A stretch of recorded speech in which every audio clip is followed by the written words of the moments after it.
वारकऱ्यांच्या सुरक्षेचा प्रश्न ऐरणीवर आलाय। वारकऱ्यांसाठी निवडणुकीच्या तोंडावर केवळ घोषणा झाल्या, वारकऱ्यांचे हाल होत आहेत असं विजय वडेट्टीवार यांनी म्हटलंय। जेजुरीजवळ झालेल्या अपघातावरून वडेट्टीवारांनी सरकारवर निशाणा साधलेला आहे। निवडणुकीच्या तोंडावर वारकऱ्यांसाठी ज्या घोषणा झाल्या त्या केवळ पोकळ घोषणा होत्या असं म्हणत त्यांनी सरकारवर निशाणा साधला।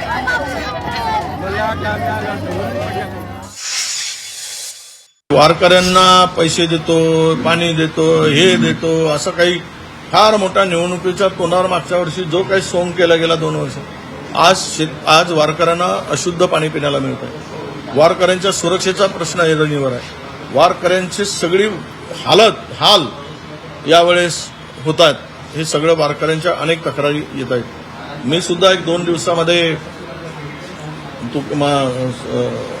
तुकोबाच्या दिंडीमध्ये मी सुद्धा जाणार आहे आणि ही परिस्थिती मी सुद्धा बघणार आहे।